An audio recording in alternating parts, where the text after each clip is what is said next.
Halo guys, ketemu lagi kita di OTR FNN Off the Record Forum News Network. Kita masuk ke episode yang ke-36 ya. Masih di bulan suci Ramadan ya, hari demi hari kita lalui. Semoga tetap optimal ya, Bro. Dan ini hari Sabtu ya, weekend. Jadi biasanya nih nggak Ramadan aja jadi hari rebahan nasional. Gue ingetin ya, jangan disia-siain cuman buat rebahan doang ya. Tetap semangat dan gue akan nemenin lu untuk ngebahas, mengulas berita di balik berita dengan partner gue Mas Hersu Beno Arif. Gue sapa dulu ya, Mas Hersu. Assalamualaikum. Waalaikumsalam warahmatullahi wabarakatuh. Yes, Mas. Kalau bicara Ramadan, Mas, itu kita kan senang makan buah ya ketika buka puasa. Mhm. Dan saya salah satu buah favorit saya itu semangka ya. Tapi setelah saya pikir-pikir ya, mungkin saya besok-besok akan mengurangi makan semangka. Karena semangka ini ternyata memang agak bahaya, Mas. Apa tuh? Luarnya hijau gitu ya, tapi dalamnya Hah? merah. Wah, Ini ini iya iya. semua ditarik-tarik ke politik nih. Padahal saya kemarin yang lihat saya lihat yang viral di TikTok itu ada semangka yang digoreng gitu. Nah, Oh, itu oke. Iya iya. saya pikir kok kurang kerjaan banget ini semangka kok digoreng. Tapi kalau atau ada sebuah judul lagu itu Bruri itu dulu apa buah pohon semangka berdaun sirih itu kan. Nah, ketahuan kan. Ini Mas ini suka protes kalau disebut senior, tapi suka membuka identitas ya kan. Ketahuan tuh generasi. Iya, iya, iya.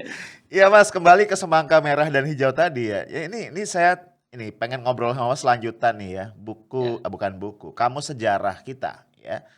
Jadi kalau kita lihat covernya tuh nggak ada masalah Mas, nggak terlalu masalah lah ya. Ya tokoh seperti Kiai Haji Hasyim Asy'ari itu ada di cover ya. Ya Ya, makanya saya bilang kulitnya hijau lah lumayan ya. ya, ya, ya. Masalah hijau tua hijau muda ntar kita lihat. Cuman nih kalau kita lihat dalamnya Mas, ya ternyata nih dominan merah Mas. Waduh. Jadi apa namanya tokoh-tokoh PKI ya dan juga tokoh-tokoh PNI itu kayaknya dibuat menonjol ya, diletakkan di spotlight lah kira-kira begitu. Nah Jadi ini yang kamu menurut saya kamu menarik. sejarah semangka gitu, Mas Randa mau sebut. Gimana? Kamu sejarah semangka gitu ya? Iya kayaknya begitu Mas. Nah ini walaupun buka masih lama nggak apa-apa deh kita bahas semangka. Gitu Mas Ersu. Ya. Iya. Iya, kemarin kan Nadiem bersama dengan Dirjen Kebudayaan Hilmar Farid sudah berkunjung ke PBNU dan minta maaf gitu. Iya. Eh, Kelihatannya ini jadi hobinya Menteri Nadiem ini minta maaf. Ingat nggak Anda dulu beberapa waktu lalu juga pernah minta maaf ke Mhm. Muhammadiyah dan NU berkaitan dengan waktu itu CSR-nya Kemendikbud ya yang lebih ternyata kok banyak sekali perusahaan-perusahaan besar yang justru dapat CSR dari Mhm. Kemendikbud. Anda ingat salah satunya dulu Iya. Sampurna Foundation dan sebagainya. Jadi ini harus dicatat bahwa bukan yang pertama Nadiem minta maaf kepada eh, kepada NU. Jadi yang kedua Iya. kalinya gitu. Dan meskipun sudah disebutkan dimaafkan gitu kan oleh PBNU dan keluarga keluarga Hasyim Asy'ari dalam hal ini cicitnya yakni Yeni Wahid, tapi kita jadi teringat ucapan Mandela ya, forgive but not forget gitu ya. Jadi memang dimaafkan tapi tidak boleh dilupakan. Tetapi kan kita harus ingat bahwa urusannya sejarah ini bukan hanya berurusan persoalan, ini bukan ranah personal, ini kan ranah publik khususnya bagi bangsa Indonesia, generasi muda Indonesia, karena bukan hanya Hasyim Asy'ari sebenarnya yang tidak masuk, banyak tokoh-tokoh lain yang juga tidak masuk. Karena itu menurut saya kasusnya tidak bisa dianggap bahwa ini finish but unfinished Yes. gitu Ya. ya. Selesai tapi belum selesai. Ini harus apakah betul ada faktor kesengajaan atau faktor kealpaan gitu. Kalau kemudian itu karena hanya saja alpa seperti dikatakan oleh Dirjen Hilmar Farid dan tidak ada faktor kesengajaan, ini akan sangat bahaya sekali karena bagaimanapun ini kan kita tidak bisa nyebut bahwa ini kan alpa itu kan manusia biasa, apalagi ini kan lagi bulan Ramadan bos, maafin deh gitu tuh, nggak bisa begitu. Nggak bisa begitu. Ini apalagi kemudian kalau kita mencari lebih jauh kan, bukan kita netizen lah dan media juga mencari jauh latar belakang siapa sih beberapa dirjen kebudayaan yang bertanggung jawab penyusunan sejarah ini, itu kan jadi tambah rame, banyak muncul spekulasi-spekulasi politik, apalagi juga dikaitkan dengan pelurusan sejarah gitu yang diinginkan oleh Bu Megawati, dimintakan ke Kementerian Pendidikan dan Kebudayaan sekarang dipimpin oleh Nadiem Makarim. Jadi sekali lagi ini bukan persoalan sederhana, bukan persoalan warna di luarnya kamu sejarah ini luarnya hijau tapi dalamnya merah, tapi ada Ya, banyak hal yang lebih serius karena berkaitan dengan pelurusan nilai-nilai sejarah. Itu menurut saya, Bang Arief. ya, setuju sekali Mas. Jadi kemudian kita lihat ini ada beberapa hal yang menurut saya memang nggak bisa dilupakan atau diabaikan begitu saja Mas. Tadi satu betul. Kemudian orang mengait-ngaitkan dan ini menurut saya nggak salah ya dengan siapa Hilman Faris yang biasa dipanggil sebagai Faye gitu ya. Kita kan sempat ngobrol Mas dengan teman kita ya, satu anggota dewan, ya mungkin better kita nggak sebutkan namanya. Ya proses pengangkatan beliau juga ini kan menarik ya. Kalau nggak salah di awalnya sempat diajukan 3 nama kepada presiden, waktu itu di awal-awal Pak Jokowi terpilih. 3 nama untuk menggantikan Pak Kacung Marijan yang sudah 4,5 tahun menjadi Dirjen Kebudayaan gitu ya. Ini 3 nama ini para profesor ya, para ahli-ahli sejarah lah begitu. Dan kemudian ditolak ternyata oleh istana. Kemudian semacam ada clue lah agar diajukan nama baru dan salah satunya adalah Hilmar Farid. Ya, ada 3 nama, satunya Faye atau Hilmar Farid dan ternyata kemudian direstui nih oleh istana, muncullah kemudian nama Hilmar Farid menjadi orang pertama dan satu-satunya kalau tidak salah sampai saat ini dirjen pejabat eselon 1 yang bukan dari PNS atau ASN gitu ya. Nah, ini kan menarik ya karena bagaimanapun presiden kita ini kan diklaim oleh PDIP, oleh Ibu Mega sebagai petugas partai. Nah ini satu sisi. Nah pada sisi yang lain ya Ibu Mega jauh-jauh hari sudah pesan nih kepada Nadiem ketika terpilih menjadi menteri atau mendikbud ya untuk meluruskan sejarah tahun 65 begitu. Nah nggak salah juga kemudian kalau kalau kemudian orang menganggap bahwa ini sudah ada 2 agent nih ya. Kalau kita bicara agent prinsipal, Mas, biasa teori agent prinsipal dalam dalam sejarah dalam politik, ini sudah ada 2 agentnya Ibu Mega dalam konteks pelurusan sejarah ini. Yang pertama tentu adalah Nadiem dan yang kedua tadi Hilmar Farid yang sudah dimasukkan terlebih dahulu gitu ya di periode sebelumnya. Saya melihatnya seperti itu ya. Belum lagi kemudian ya, kalau kita lihat memang upaya-upaya itu juga terkait dengan misalnya upaya PDIP untuk mengusung kembali ya bentuk-bentuk ya setidaknya jargon-jargon dari apa yang biasa dipakai oleh Bung Karno sebelumnya. Kita ingat misalnya ada RUU HIP yang kemudian dicabut ya karena setelah menimbulkan begitu banyak keramaian di publik.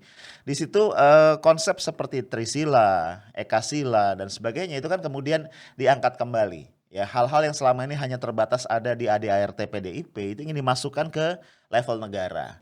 Gitu. Jadi menurut saya ini memang memang menjadi apa ya satu mozaik yang nggak bisa kita abaikan ya dan tidak sesederhana tadi. Oh udah kalau ada kesalahan kita minta maaf. Saya pikir ini harus kita tarik sejauh itu, Mas Hersu.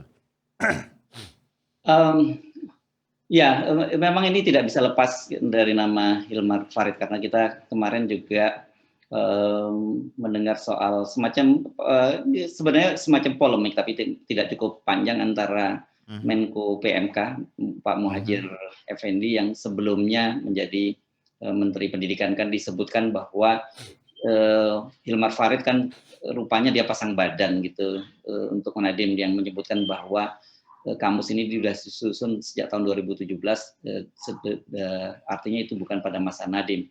Dan kemudian soal ini dijawab oleh Pak Muhadjir Effendi bahwa ya betul itu di masanya Pak Muhadjir, di masa saya kata Pak Muhadjir, tapi penyusunan itu sampai hanya batas sampai di direktorat, artinya di bawah supervisi Direktorat Jenderal Kebudayaan, Dirjen Kebudayaan.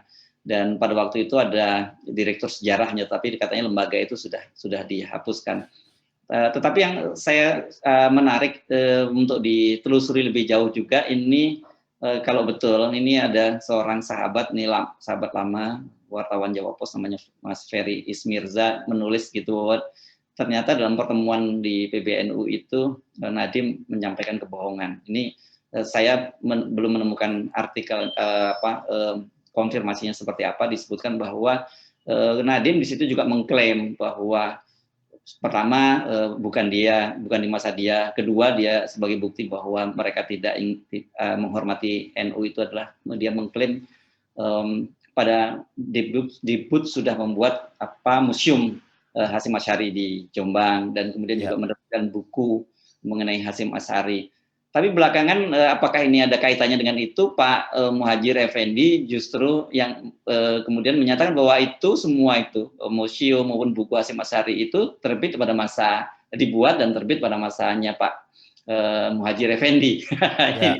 Ini penting diklarifikasi, kalau tidak memang seperti katakan oleh Mas Ferry, dia Nadiem bisa disebut melakukan kebohongan publik. Jadi satu, dia menghindari tanggung jawab dengan menyatakan itu bukan di masa jabatan dia, dan kedua dia mengklaim kinerja dari menteri sebelumnya. Ini kan nggak fair gitu. Di satu sisi ketika ada persoalan dia tidak bertanggung jawab, tetapi ketika ada prestasi dia mencoba mengklaim. Kalau betul seperti itu, ini masih perlu dicek. Nadiem berarti sekarang sudah betul-betul menjadi seorang politisi. Yes. Bukan ini, tapi jangan salah ya, bahwa kemudian ada konotasi bahwa kalau semua politisi senangnya berbohong. Saya perlu memberi disclaimer ini karena kan sejak awal saya tetap konsisten bahwa politik itu tidak buruk seperti yang banyak digambarkan. Ketika politik itu jatuh di tangan orang yang baik, orang yang amanah, itu maka yang akan hadir adalah kebaikan. Itu jadi kebaikan untuk banyak orang. Ketika sebuah kekuasaan di tangan seorang politisi yang soleh begitu, yang amanah, maka manfaatnya juga sangat besar. Ini disclaimer ini penting saya sampaikan, Bang Arief. Nah, jadi balik lagi ke soal tadi isu mengenai Hilmar Farid tadi. Saya melihat memang di media sosial ini agak jadi ramai ini kemana-mana. Banyak yang nyebut ini kelihatannya ini PKI ini, Hilmar Farid ini. Ini karena berkaitan dengan isu kebangkitan PKI. Nah, saya mencoba fair sebagai seorang wartawan, saya mencoba mentrasir gitu, benarkah Hilmar Farid ini anak PKI gitu. PKI atau anak PKI. Kalau PKI pasti bukan, karena kan dia umurnya, dia kelahiran tahun 68. Dan kemudian apakah orang tuanya PKI? Saya sih tidak menemukan jejak PKI ya dari keluarganya, bahkan kakeknya itu kalau nggak salah seorang dokter gitu yang pejuang juga pada masa lalu. Benar, tapi kemudian ditemukan fakta memang Hilmar Farid ini pernah menjadi anggota PRD, Partai Rakyat Demokratik. Dia di Jaker kalau nggak salah bersama dengan Wiji Tukul. Informasinya seperti itu yang saya peroleh. Dan PRD itu dulu di masa Orde Baru itu kan dianggap memang dianggap sebagai generasi PKI baru gitu. Itu TNI yang memandang semacam itu. Nah, kalau soal itu saya kira clear, kita menyebut nggak betul kalau dia itu anak keturunan PKI atau dia PKI. Tetapi bahwa cara berpikir dia tentang sejarah itu punya sejarah pemberontakan G30 SPK itu sejalan dengan Bu Mega, itu iya gitu. Kan pernah ada sebuah videonya ya, video lama dia, video kalau nggak salah tahun 9 tahunan yang lalu gitu, clear dia dengan jelas menyatakan itu bahwa Orde Baru itu kan basis legitimasinya adalah menginjak PKI, menginjak komunisme. Itu fakta-fakta yang saya kira bisa kita temukan. Nah, apakah kemudian ini ada benang merahnya? Apakah kemudian dia memang orang yang sengaja ditanam gitu? Kalau teori konspirasi menyebutnya, kenapa kok dipaksakan banget dia menjadi dirjen padahal dia bukan ASN pada syarat itu, dan untuk mengakomodasi Hilmar Farid kemudian aturannya diubah, ini perlu klarifikasi. Karena saya juga menemukan jejak digital waktu itu Menteri Pendidikannya itu Anies Baswedan, dia mengklaim bahwa itu dilakukan oleh dia, oleh Menteri Pendidikan pada waktu itu Anies Baswedan, dan mengklaim ini merupakan sejarah. Itu bisa ditemukan juga. Tetapi apakah Anies kala itu melakukan itu untuk mendapatkan perintah dari mana? Nah, itu perlu juga diklarifikasi lagi. Itu Bang Arief. Ya. Mas, saya ingin pindah sedikit ke masalah maaf memaafkan tadi, Mas. Karena menurut saya ini menarik ya. Sebelumnya kan sangat heboh ya, baik pihak keluarga ya, pihak keluarga keturunan dari Hasyim Asy'ari maupun juga pihak PBNU begitu ya, atas kejadian ini gitu ya. Kemudian ternyata dengan hanya datang sekali minta maaf ke Said Akil Siraj dan juga ke Yeni Wahid, kemudian seolah selesai lah, dianggap ini selesai. Dan Yeni Wahid menyatakan bahwa case close gitu. Nggak tahu ya, tapi otak jahil saya mengatakan ini memang perlu kita angkat juga ya, karena dua tokoh ini ya bagaimanapun adalah dua tokoh yang cukup dekat dengan pemerintah ya. Artinya nggak salah kalau kita sebut punya kaitan lah. Saya nggak tega menyebutnya orang pemerintah. Karena dua-duanya ini kan komisaris Mas ya. Dua-duanya adalah komisaris BUMN. Oh ya. Yani Wahid ini adalah komisaris Garuda Indonesia dan Kiai Haji Said Akil Siraj baru saja menjadi komisaris KAI. Dan memang Hmm. dua tokoh ini sejak awal kita tahu cukup sering ya senantiasa mengaminkan apapun ya yang keluar dari pemerintah saat ini. Jadi menurut saya menjadi tidak valid juga kalau mereka berdua merepresentasikan tadi penerimaan permohonan maaf terhadap Nadiem Makarim gitu ya. Karena memang selama ini mereka berada di pihak yang sama dengan Nadiem, yaitu pihak yang pro kepada pemerintah. Gitu Mas Hersu kalau saya lihat. Iya, seperti saya sebutkan tadi itu sebagai soal urusan personal itu udah selesai gitu kan, Iya, finish but unfinished kan gitu. iya Itu betul. yang saya sampaikan karena ini persoalannya kan bukan persoalan pribadi, bukan hanya kebetulan saja bahwa Hmm, mereka itu Hasyim Asy'ari itu adalah tokoh NU dan kemudian Yeni adalah cicitnya. Tetapi soal pelurusan sejarah itu menjadi concern kita semua. Jadi ya, menurut saya itu bisa di apa di singkir diabaikan dulu. Bukan diabaikan ya, faktanya oke, silakan mereka hmm, memaafkan tetapi urusannya masih belum selesai, Bro. Kan itu yang tadi betul, betul. saya sebut Ya, Bang Arif. Nah, soal ini, soal apa pelurusan sejarah dan sebagainya menurut saya itu justru lebih lebih serius gitu ketimbang mhm, soal memaafkan. Kalau kemudian Bu Mega menginginkan ada pelurusan sejarah, yang kita pun juga menginginkan agar jangan sampai ada pembelokan sejarah juga dalam ya, situasi ini. Artinya kan ini kamus ini disusun di mana para saksi-saksi atau para sejarawan masih punya dokumen yang cukup valid soal ini. Jadi menurut saya ini mendesak untuk segera dilakukan dan seperti diusulkan oleh Pak Muhadjir Effendi kalau perlu dilakukan audit diperiksa lebih detail lagi mengapa sampai hal itu terjadi seperti katakan oleh Pak Muhadjir walaupun dikatakan bahwa direktur sejarah itu sudah dihapuskan tetapi kan orangnya juga masih ada di situ. Jadi ya, sebenarnya ini soal yang gampang gitu. Jadi nggak perlu menurut saya ini zamannya transparansi perlu dibuka apakah betul memang ada kalau dalam istilah pidana itu ada mens rea-nya, ada niat jahatnya mhm, gitu. mhm, betul. Atau memang betul-betul kealpaan gitu. Tapi kalau Ya, kealpaan pun juga menjadi persoalan serius karena ini dilakukan oleh pemerintah dan kok sering bener alpa. Termasuk kemarin itu kan PP nomor 57 tahun 2021 tentang yang mengatur soal Standar Nasional Pendidikan. standar nasional pendidikan yang mengatur tentang kurikulum. Di situ Ya, dihapuskan pelajaran bahasa Indonesia dan Pancasila. Dan tiba-tiba sekarang Nadiem minta agar PP itu direvisi. Kacau benar ya administrasi pemerintahan kita itu ada ya, sebuah PP ya, Pak yang ditangani oleh presiden kemudian harus diminta oleh Menteri Pendidikan dan kemudian direvisi. Jadi ya, menurut saya bukan hanya soal kealpaan, kita ada soal kekacauan di dalam mhm, administrasi di Kementerian Pendidikan dan Kebudayaan yang dipimpin oleh Nadiem Makarim ini. ya. Betul Mas, jadi kalau kita lihat layering masalah Mas, yang Ya. paling rendah itu kealpaan nih kayaknya nggak mungkin ya. Satu dia berulang, yang kedua ini menyangkut hal yang sangat serius yaitu sejarah.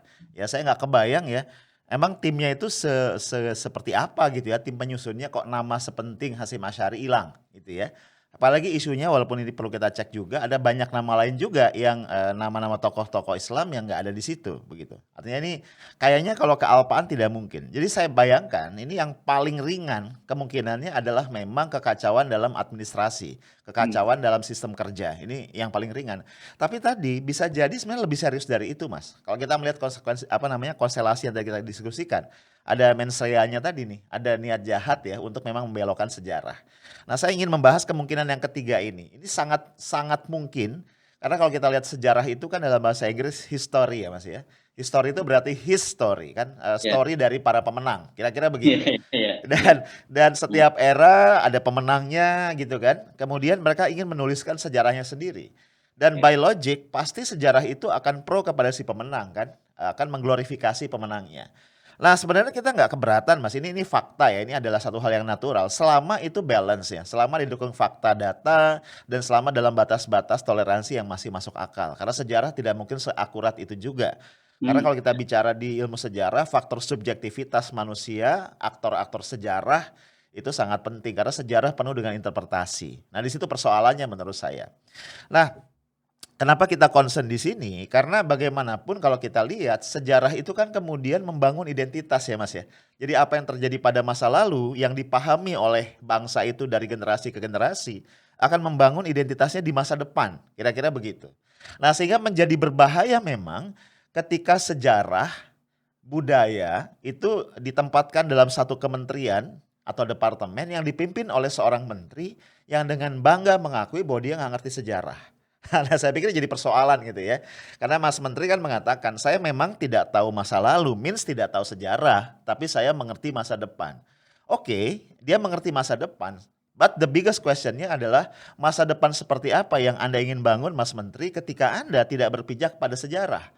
Nah, saya khawatir ya. Jadi sebenarnya Mas Nadiem ini berpikir pragmatis saja. Oke, orang ribut-ribut ya udah saya beresin gitu ya. Dan I don't care sebenarnya. Mau Hasyim Asyari masuk ataupun enggak ya, I don't care. Ya it is not my interest gitu. Kira-kira seperti itu. Kenapa saya berani mengatakan begitu? Karena sebelum manuver minta maaf ini, dia juga kan lebih serius bermanuver yang kita terjemahkan untuk mempertahankan posisinya dalam konteks ancaman reshuffle, ya kan? Ke Ibu Mega segala macam. Dan saya khawatir ya, ini menjadi sebagaimana kita diskusikan juga, ini satu posisi tawar dia kepada Ibu Mega begitu ya.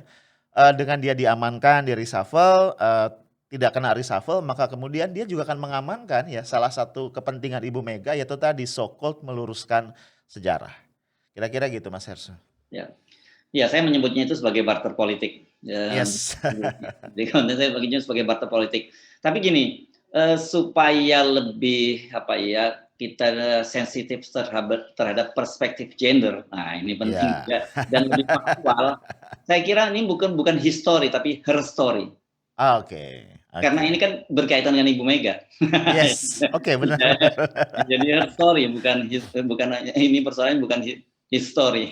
Iya, Lebih mantap kan, lebih betul. kelihatan perspektif. Ini kita kan sering diprotes tuh oleh teman-teman Iya, aktivis perempuan bahwa seringkali kita itu apa male domination gitu ya. Kalau udah yes. melihat satu perspektifnya selalu male apa laki-laki banget. Nah, jadi Yes. kita sekarang bicara soal her story. Ini memang kalau menggunakan bahasa Jawa ini namanya lakonnya itu memang lakon Ibu Mega sekarang ini. Gitu. Oke. Bu Mega karena bagaimanapun kita tahu sekarang pemerintahan itu adalah pemerintahnya PDIP. Betul ada koalisi partai-partai politik, tetapi kan presidennya dari PDIP, petugas partai PDIP. Kemudian partai yang paling dominan sekarang di parlemen juga PDIP. Jadi kelihatannya ini memang ada ribut-ribut semua ini muaranya pada satu hal bahwa Bu Mega ingin kembali menulis ulang sejarah Republik Indonesia. Iya, Itu dan kita sih nggak keberatan kalau itu dilakukan secara objektif gitu dan kemudian betul. melibatkan para sejarawan yang bersikap lebih objektif. Tapi kan kita sudah melihat ada tanda-tanda yang sangat tidak objektif pada Bu Mega. Kalau kita mulai saja pernah juga dalam hal ini di konten yang lain saya bahas soal ini soal penetapan hari lahirnya Pancasila saja. Itu Iya, kan itu bagaimana bisa mungkin ketika Bung Karno pidato pada tanggal 1 Juni dan itu masih draft awal dari sebuah Pancasila yang kemudian konsep disebutkan sebagai Trisila dan kemudian kalau diperas menjadi Ekasila itu menjadi hari lahirnya Pancasila. Padahal hari lahir Pancasila kan yang disepakati itu setelah menjadi rumusan Pancasila itu tanggal 18 Agustus. Ini kan betul. juga ini kan persoalan sejarah yang harus diluruskan. Iya. Ya, itu. Kemudian ada upaya-upaya kemudian memasukkan melalui undang-undang HIP tadi rumusan tadi Trisila Ekasila. Mhm. Nah, ini kan kelihatan sekali bahwa ya tadi lagi bahwa her story yang mau ditulis oleh Bu Mega bukan Betul. history. bukan Ya, our story. Nah, betul. mau kita semuanya, jangan mau saya juga nanti ini gitu. Harusnya kita nulis our story. Inilah story tentang bangsa kita yang kemudian Mhm. nanti bisa menjadi pegangan.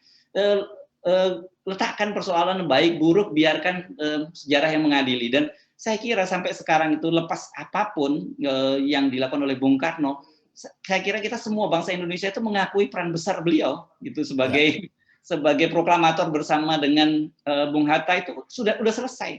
Dan ya, berbagai kasus itu sebenarnya tidak akan mengurangi kebesaran nama dan jasa besar dari Bung Karno terhadap bangsa ini. Ini ya, kan enaknya bangsa kita itu kan satu bangsa pemaaf dan kemudian gampang lupa. ya, Jadi mestinya kalau Bu Mega menyadari itu ada bangsa kita pemaaf dan bangsa lupa. Ayo Bu Mega, kalau memang betul seperti Ibu Mega katakan ada data-data sejarah yang dihilangkan oleh Orde Baru selama Orde Baru berkuasa selama 32 tahun, ada soal desoekarnoisasi. Mari ya, kita beresin, mari kita luruskan. Tetapi juga jangan ada kecenderungan glorifikasi gitu terhadap ya, Bung Karno, apalagi kemudian ada kultus individu terhadap Bung Karno. Ini sama-sama nggak bagusnya. Jadi menurut saya apa yang terjadi ini dari satu kutub ekstrim satu ke kutub ekstrim yang lain. Ini arahnya seperti itu.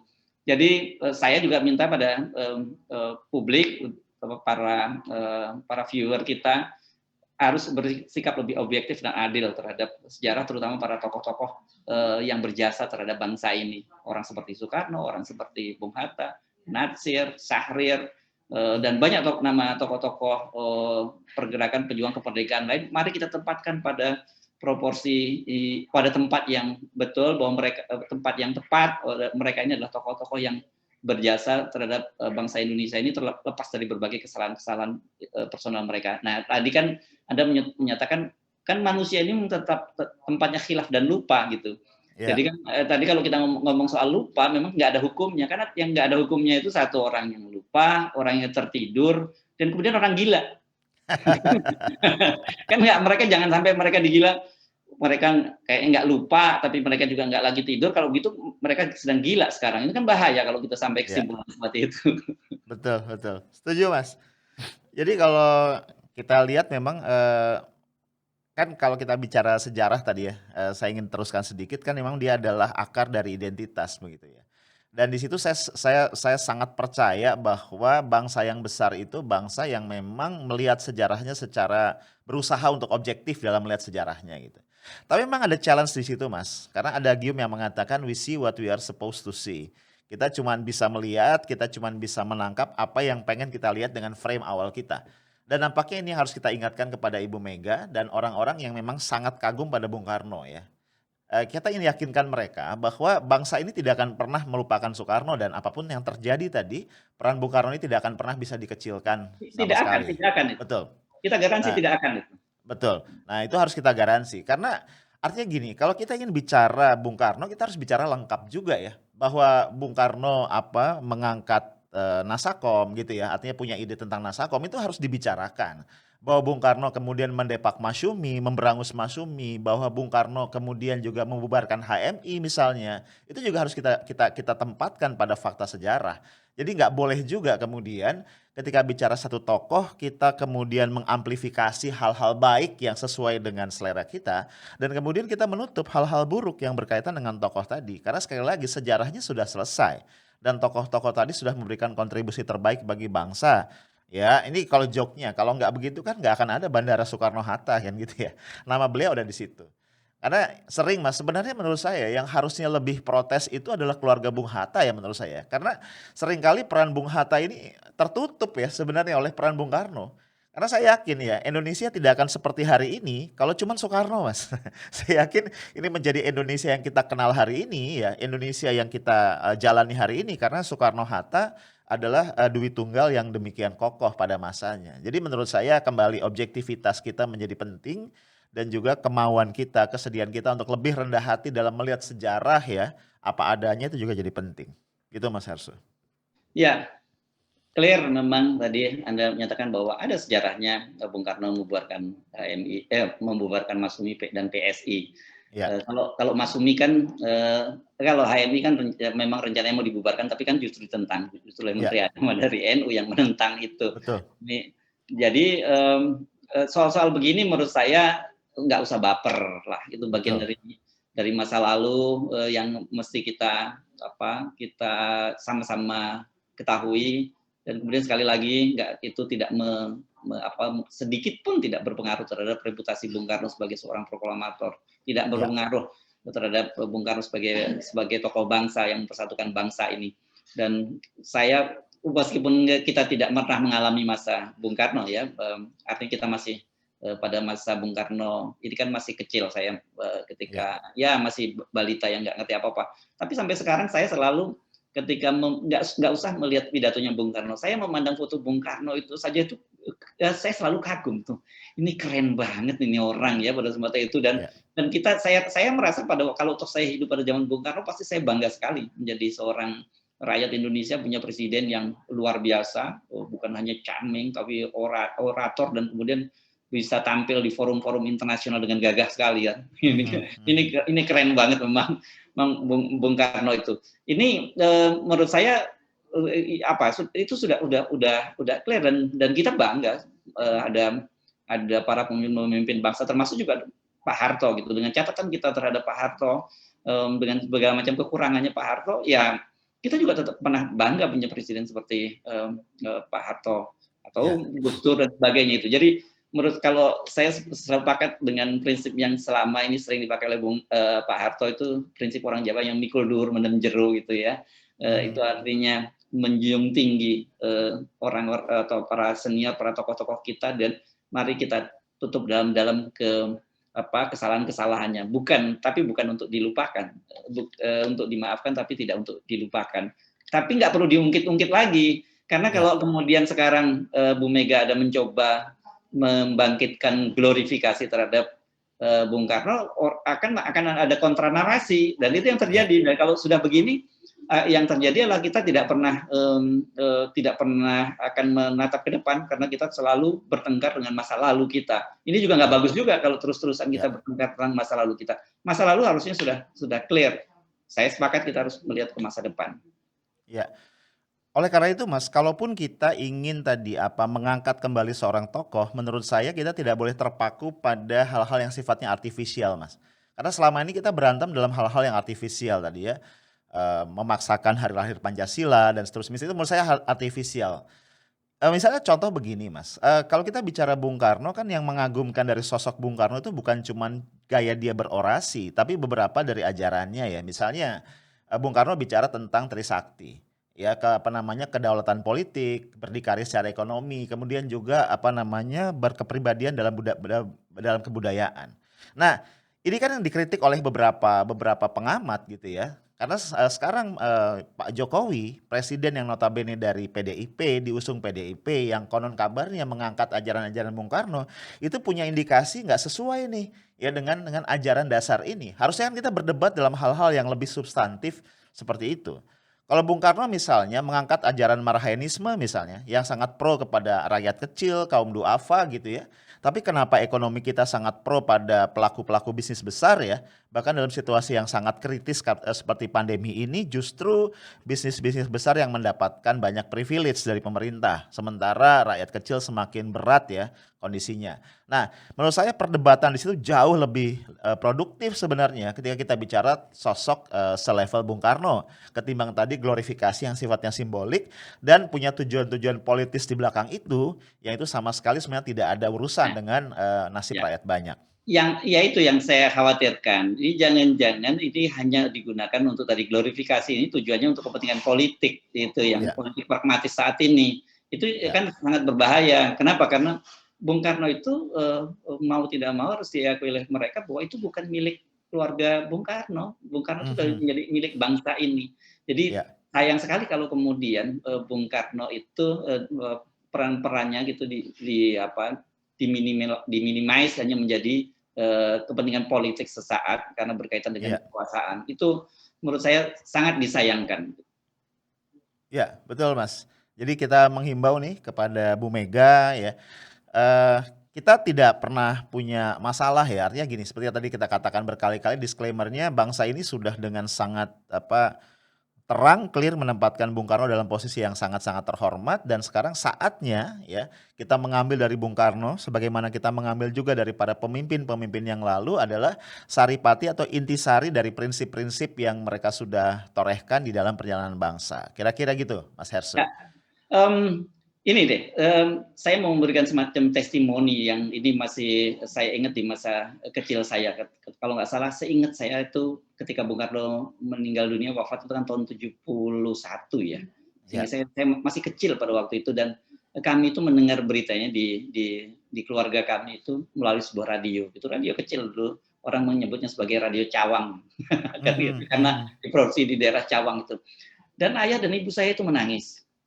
Padahal saya tahu bahwa secara pandangan politik kedua beliau itu berseberangan dengan Bung Karno.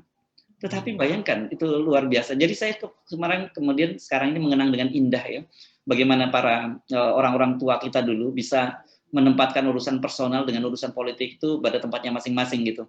Jadi apa artinya ketika kedua orang tua saya ini menangis walaupun secara pandangan politik berbeda dengan Bung Karno itu artinya kan kedua orang tua saya sangat menghormati Bung Karno dan saya kira ini tren yang bagus buat kita dalam politik. Bagaimana tidak harus ketika masalah-masalah politik itu kemudian dibawa-bawa ke masalah personal dan seperti yang terjadi sekarang kita sebut sebagai terjadi pembelahan yang luar biasa pada masyarakat. Banyak sekali kita dan itu yang ketika Bu Mega mencoba masuk ke wilayah itu tanpa sadar Bu Mega akan menambah parah pertentangan di tengah masyarakat karena seperti saya katakan tadi ketika beliau mencoba membuat narasi baru, membuat glorifikasi akan muncul juga kontra narasi yang yang apa ya namanya